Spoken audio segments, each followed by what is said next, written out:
Now, one of the best ways to learn how to path objects for embroidery digitizing is to create lettering. And this design has lots of lettering and other little accents as well. So we're going to dive into this. But before we do, we need to have a game plan. Figuring out which sequence you're going to do your objects is crucially important to having success when it sews out. Inner Circle members in your classroom, download the lesson files below this tutorial, and YouTube viewers, check out the EL software link in the description below. I have a new design up on screen, and now I'm going to import my artwork. So within the backdrop tool, this backdrop button right here, I just click on it. I can load my backdrop, and here is my artwork. It's a PNG file. It's called Choose Joy. We're just going to click on it and hit open, and it will bring it into the software. Now at this point, I want to resize my design because you should always choose the size of your design, the desired size before you start. So I'm just going to hit that backdrop one more time, click on select backdrop. It'll automatically select it. And then I can right click and hit properties with a left click, and that'll bring it up. If my properties were already there, I wouldn't have to worry about it. And you can turn off and on your properties up here with this little button as well. Now I'm going to go over to inches because right now it's in metric, and I usually like to see the size of my design in inches, and then I will do the digitizing properties in metric. So I kind of toggle between the two. So I'm going to bring this up and I'm going to say, I want this design to be 4.5 inches wide. It's going to resize the design. I'm going to lower the opacity a bit so that we can see what we're doing on screen.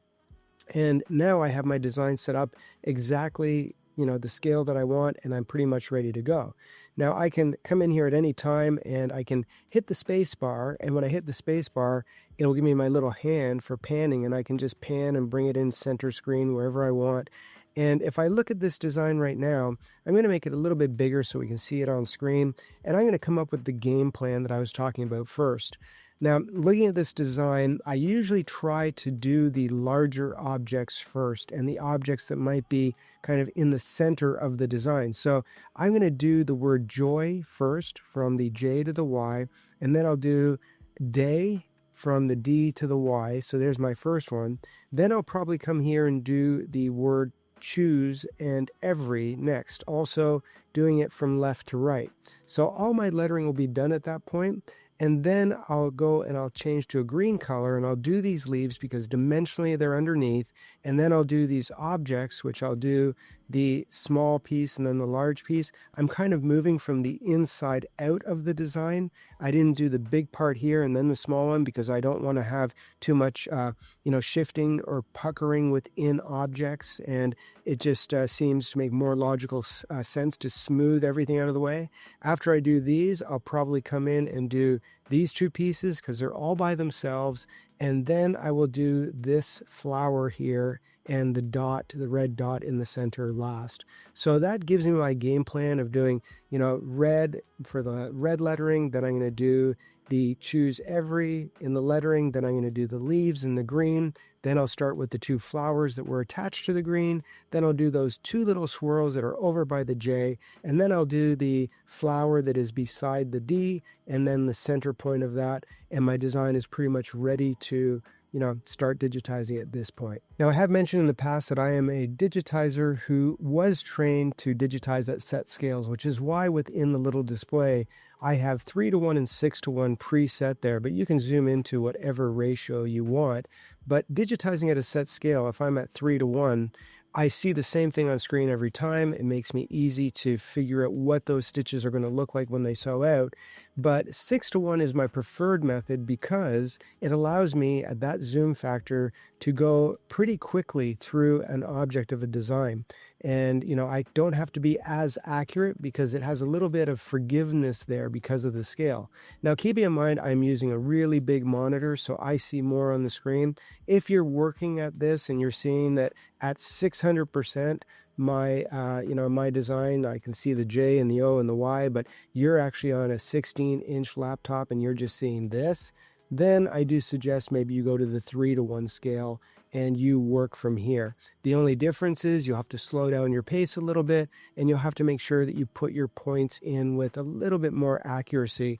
Whereas as a digitizer at 6:1, 600%, I can go pretty quickly, and it doesn't matter if I'm off, half a millimeter or a millimeter as I'm creating my objects. So let's get started. So I'm going to go to my 6:1 scale, and I'm going to pan over again with my space and my left click, and I'm going to do the J first.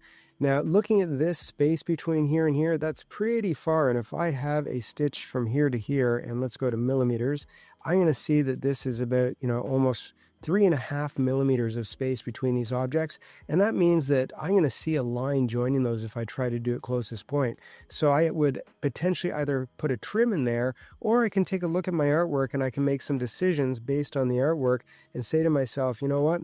I'm going to instead look at this design, and I'll probably keep the J where it is so it stays uniformed. And then when I do the O and the Y, I'm going to move those two letters a little closer to this J, and it should be forgiving between here and here and here. If I tried to go the other direction and bring the J closer to the O, I'll probably run into the word choose. So I'm going to make little decisions based on what I see on screen. And usually my objective is to always try to not have a trim between my objects of my design. So I'm always trying to get rid of trims if possible. Now looking at this J, I'm going to flow around. So I'm just going to choose my tool. I'm going to choose a classic classic satin. So my classic satin is the point counterpoint tool, and I'm going to only use a line because that's the only one that's actually active. I do have my safety nets on, my smart join is there, my auto trim, my auto lock, and I have my snap to anchor on as well. And I'm going to keep all of those active. So as I start creating this, I'm just going to start putting a point here, and then I'm going to go to right clicks, and the right clicks are going to give me curve points, and I'm just going to very quickly create this object and go right over to here, and then hit enter. And I'm going to choose a color that we can hopefully see on screen. I'll just go off a little bit. Let's choose that one there, hit enter, and there are my points. So there I have my stitches down. Now I'm going to do the next point, which I'm going to do this piece, and I'm going to start right here and start putting my points down and just start creating this object like this, point counterpoint, and I will just go right to here, and I'm using all right clicks for a curve. So I'm using curve points, and I will just point counterpoint. That counterpoint is defining the inclination or the stitch angle that I'm creating. So it is a great reference. Again, if you don't like a point that you put down, you can always hit backspace. That one looks off a little bit there. But again, I'm at 6:1. That's pretty forgiving. You'd never see it. Now, here's what I was talking about, the space between these stitches. So what I'm going to do is I'm going to switch over to my run stitch, and I could do that here within my brush, but we also have the number 1 key as the hotkey to automatically switch, and I'm just going to put a point right here and right here. So this is going to basically give me a entry point, and then if I look at how this is going to be created, it's going to give me a joining stitch. And now I'll be able to take that joining stitch and the other pieces and move them closer to the J when I'm done. Now, if I hit my 2 key on my keyboard as well, it'll go right back to my classic satin, which is a handy tool as well, because I don't have to go to my widget and start, choosing all of these different tools. It's going to automatically change between the tools using my hotkeys. And there I did have a piece that I didn't like, so let's just go there, and I backspaced a couple, hit enter, and now that piece is done. And now I'm going to do this piece, and I'm just going to go here, and because my smart join is done, it's going to generate this, and it's going to layer it I guess sensibly, the way it should, because the smart join is going to automatically join between the closest points. So now that piece is done. Now this one, again, I don't have to worry about travel stitches. I'm going to pan across here so that I'm not, digitizing where you can't see what I'm doing, but I'm just going back and forth here, creating these objects. I'm going to do this piece, I'm going to do this piece right up to about, actually, let's go a little bit further, right up to about here. So I have my underlap. I always like to keep things nice and smooth, and then I'll come here, do the same thing, and go from this point to this point, and just keep on creating these objects, again, making sure that I kind of give a nice underlap there, and then I'm going to continue from this point and do something like this. And again, I love, let's actually go back 2 spaces. Actually, I want to go back a couple. So I'm going to do this one as a straight, straight, straight, and then let's hit the pan. I'm going to pan kind of up and over so we can see this, and then I can just continue on. So you never lose your digitizing tool while you're panning, which I really like. You have accurate panning features while you're in the actual, creation mode of digitizing. I'm going to come right here, and then I'm going to come right over here to here, and just continue going over, and I should have a nice clean object that's being created. And let's hit enter, and boom, that one's done. So now I have created that first word, and now if I look at my sequence, I can get my sequence right here. I'm going to move it over here, and let's drop it down, and it's right from this point right here and all the way over to the last point right here, where I can start to grab those points. And now all I'm going to do is take those and shift them over ever so slightly, kind of like this. And I can see that I'm not really, messing anything up on the screen, but I've joined that point together so that it's not going to look like a super long stitch. And if you look really, really carefully right there, turn the 3D off, and let's come here and put the stitch points on, you're going to see that I have an actual stitch right in between those two objects, which is one of my little shiftly tricks. I drop a stitch between objects, and it literally pulls it into the fabric, and it will cause that to look like it disappears. So now I'll just go back. Let's get our stitch points back off because they can be a little bit visually distracting. We'll turn that back on. We'll just pan to the next section that we want to digitize, which is going to be this word day, and let's do this object here. So now I'll continue on with my classic satin point counterpoint, doing a right click for curves, going all the way around this object and defining the inclinations with the counterpoint. Come right to here, hit enter, and then we'll do this piece, and I know the smart joint is going to, automatically have a traveling stitch where needed so that I don't have to worry about unnecessary trims. Go all the way to this point right here, and keep in mind, even though I'm in 3D mode and I'm not necessarily seeing the artwork underneath, because I'm at 6:1, this is, pretty forgiving. I don't need to be exact. Now let's pan over so that we can actually see the area that I'm creating, and again, point counterpoint, using all right clicks for curves, and then come straight over to here, hit enter, do this little piece, started out with 2 straight points and then went straight to curves, and I'll just continue curves all the way around this, turning this nice and smoothly. We want it to stitch out nice and smoothly, so I try to control my inclinations going back and forth. And then let's just go right here, do this little piece,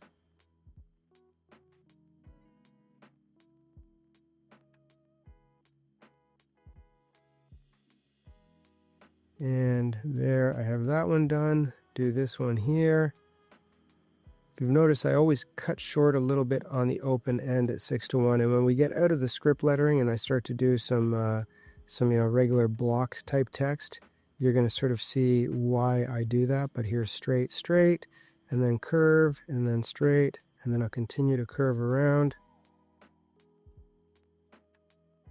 And again, inclinations are just defining the stitch direction, that counterpoint right there, counterpoint, and here the counterpoint coming up. And I love the fact that I can pan while I am in digitizing mode, so I'm kind of uninterrupted with the object that I'm creating. And let's just go point counterpoint, go all the way to here, cut it short a little bit at the end, hit enter, and now that one's done as well. And now I can just pan over, because I know I'm going to start right here on the word every, And if I look at this, I'm probably going to do the Y going this way. I'm not going to do it this way because I want to smooth the fabric out in this direction. I'll choose a different color, and now I can just continue on with my point counterpoint. I'm going to cut my stitches short a little bit on the ends, hit enter, and there is the object. So it's 6:1, as I guess adjusting for push and pull compensation. Pull comp is automatically kind of set by the software, but the push I do control manually. I'm going to hit the 1 key again, and I'm just going to do a running stitch to here, and then I'm going to hit the 2 key, and I'm going to continue here because the auto join only works when objects are touching. So if I do need to travel, I can very, very quickly travel using my number 1 hotkey, which is a run stitch, and then when I want to switch back to my classic satin, that is number 2. So super simple. Now if I want to travel again, hit the 1 key. I'm going to travel right to this point here, hit enter. So I have a traveling stitch, hit number 2, and I'm ready to keep going. Hit enter. This one I don't need to travel because this is going to end up touching or joining right here. They are going to physically touch, and because they touch, I know that it's going to smart join these together. Let's pan over a little bit, and then I'm going to go right here and go point, point, and I'll do a point, point here, enter, and now I'll do a point, point, and a point, point here, enter, and now I do need to have a travel stitch, so I'm going to come here and just travel right into that object. So I have a travel, hit that number 2, and I can continue on and create this object right here, and then I'll just continue like this and finish right here. And now that is generated. I can now pan up, so I'm just going to pan over, and I'm going to pan over to this one right over here because I'm going to do the word choose next, and I'm going to choose to do it from the C to the E, so I'm going to push the fabric this way. So now I'll just continue to do the C. Again, exact same tool, just the classic satin. Classic satin is a classic stitch type. It's very, very easy to use, and especially for doing text and lettering, just kind of makes it flow nice and smoothly. So I'm going to do this point next because I know it's going to join closest point. This one here can join closest point. This one here can join closest point. This one here is definitely going to join closest point, so let's just do a straight and then go to curve, and then I'll continue around like this.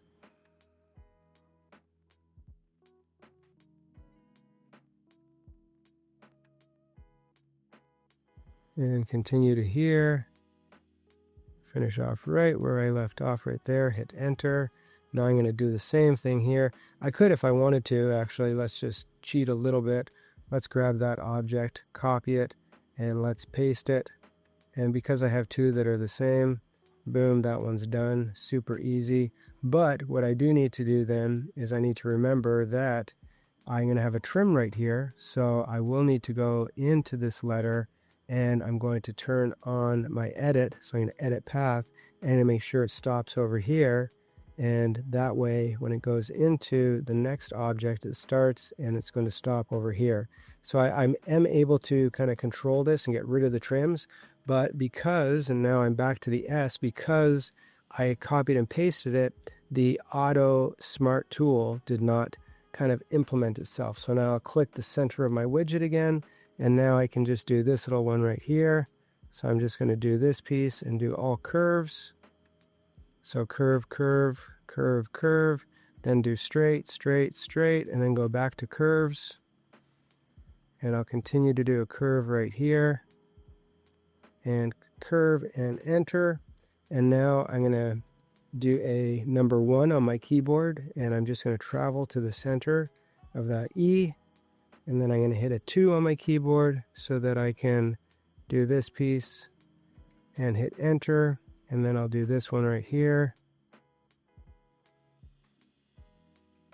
and I'll end up at the top, and now that piece is done. So now that I'm done that, now I can choose a different color. So let's choose a green, and let's pan down because the next thing we're going to do is this little area here. So we can start doing this leaf first, then this piece, and then I'll do this piece third. So I'm trying to kind of layer them in so that they will make logical sense. So now I'll just continue on my path, and I'm going to do a point, point, counterpoint, doing just, again, right clicks. So I have curves, kind of getting that one to be underneath of that one. There's my first object. Then I know Smart Join will work on this, so I'm just going to do this point to here, and maybe to here, and to here. So that one is going to be next, and then this one I'm just going to do kind of like this, so that I end up right inside of this point right here. So there, that one's done. Now that's done, and then I can go and do the first flower, and it doesn't matter which color it is, so I'm going to choose a different color, and I'm just going to do the same thing. With this, I'm going to actually look at it, and I'm going to say, you know what, I'm going to actually plan to do this little piece first. So I'm going to do this piece first, right here, and then I'll go straight, straight, straight, and straight, hit enter, so there's my first piece. Then I'm going to do this one, and I'm going to have this one kind of go over a little bit and kind of do one of these, hit that one, and then I'm going to do this one over top, and I'll have this one come in something like this and hit enter. So there are my pieces. So one underneath, one on either side. Then I know I'm going to have a jump from here to here, and that's fine, but I do have to look at this, how I want to plan to do this. So I'm going to, and let's just pan over a little bit more, and let's turn off the 3D and turn it back on. And I have a strange stitch there that I don't know why it's there, so let's come here and go to my fit to screen, and there it is gone. It was just a phantom stitch. So let's go back to our 6:1, and there I have another phantom stitch. Well, I'm not going to worry about those. We'll just continue to digitize it for whatever reason. I got some little phantom stitches happening, but that is just an illusion at this point. So let's do this piece first. I'm going to do point, counterpoint, and I'm just going to kind of do this, and let's go back here.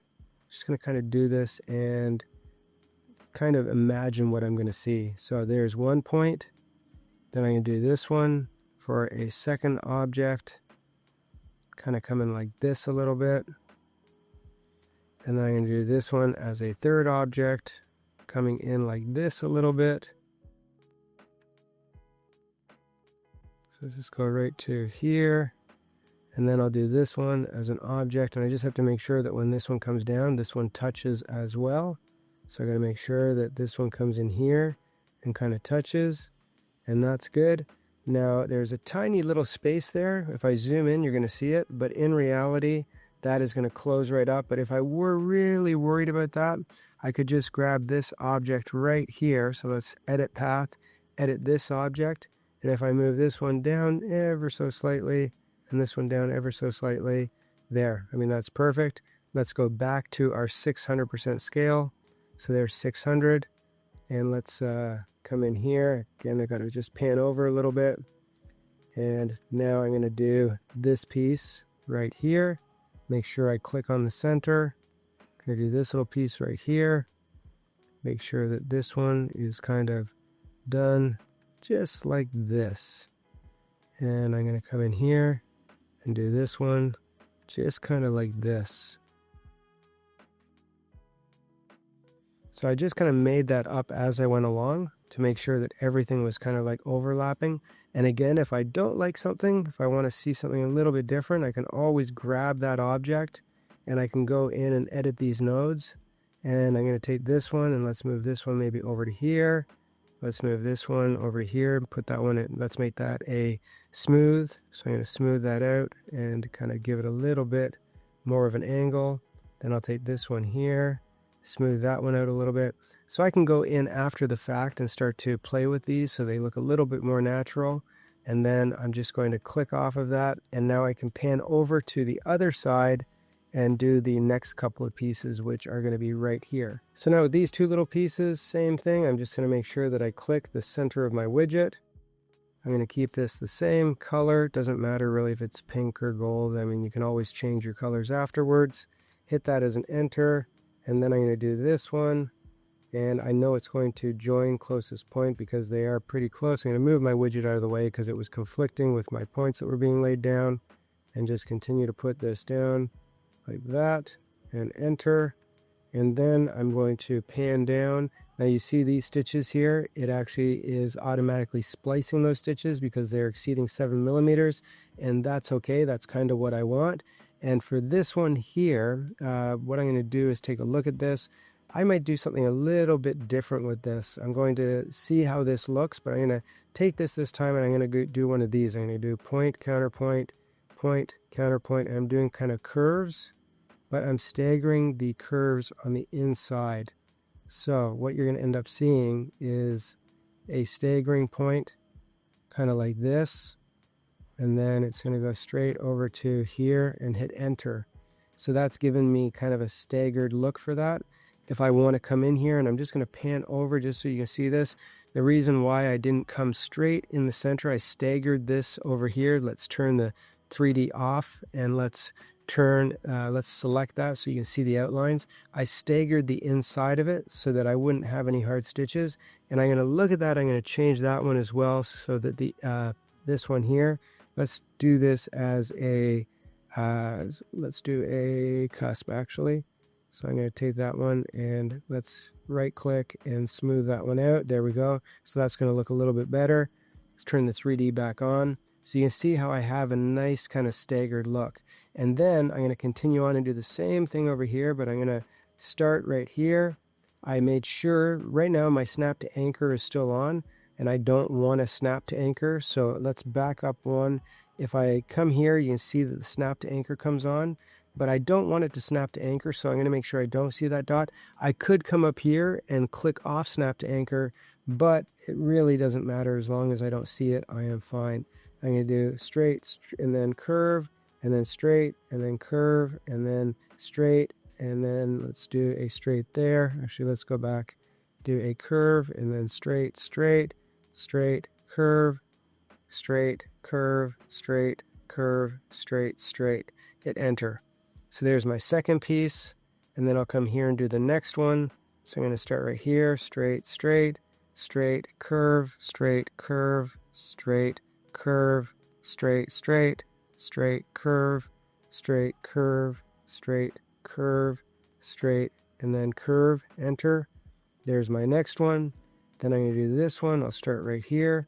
I'm going to do straight, straight, straight, curve, straight, curve, straight, curve, straight, straight, straight, curve, straight, curve, straight, curve, straight, and curve. And then enter. And then here's my last one. I'm going to do a straight, straight, and then do straight, curve, straight, curve, straight, curve, straight, straight, straight, curve, straight, curve, straight, curve, and then straight. And we could do a curve there as well. Let's go back one. Actually, let's go right here, curve, and then let's go enter. And actually I did that one wrong, so I'm going to undo. I got kind of lost in there. I do it one more time. Straight, straight, straight, curve, straight, curve, straight, curve, straight, straight, straight, curve, straight, curve, straight, curve, straight, and then curve, and enter. So there's all my points, and there I'm done. Let's turn off this 3D for a second, and then let's choose a different color for the center. I'll just choose a gold color for the center. We'll kind of go in the reverse, and then I can just do the same tool, or I could choose a different tool, but I can use the same tool. And the reason why is I'm going to do a straight, straight, and then curve, curve, curve, and curve. And actually I don't like the look of that, so I'm going to go back. Let's put in a couple more little curves in there. But you're kind of seeing how I'm exaggerating. I'm adjusting for my push and my pull. So this is, when I turn the 3D on, it's going to look a little bit wider across the sides and shorter on the ends. And that's going to give me a circle, because you have to remember that with a circle, it has to pull out the direction of the stitch and push in on the open ends. And that is exactly what that accomplished. So now let's go to our 3-to-1 mode so we can see everything that we've done. And then we are going to go to our next one, which is 1-to-1. So this is the actual size of the design. Let's turn off our 3D. Let's come here, turn off our backdrop, And let's move this over so that we can see it. And we'll start to zoom in a little bit. There is all of our objects. And even though we see these little color changes here, so we have all our color changes, and there is some trims, but they're only trims between the main objects. There's actually no trims between the letters. Everything should sew out nicely. Now we're going to make sure that we save the JDX file. So the JDX file is the native file format, and when we save that, we can always bring it back in and we can edit it afterwards. If you do save an EXP, which is what I was just about to say, EXP or DST, those like PES, those are expanded formats. So if you only save your machine file formats, then when you try to bring that back in, it'll be really hard to make any changes or editing because it's no longer object based. So always make sure you save your native file format first, JDX, and then you're going to save your machine file format out for your machine. So let's run this sample and see how it looks. Well, we ran the sample, and once again, the proof is in the stitching. The design looks nice and clean, so I hope you enjoyed this video, and we'll see you next time. Inner Circle members, don't forget to download your lesson files below. Not a member yet? Join the Inner Circle and get access to exclusive bonuses, hands-on training, and everything you need to master embroidery digitizing. Click the link in the description to get started. Want to keep learning? Check out these tutorials next and take your embroidery skills even further.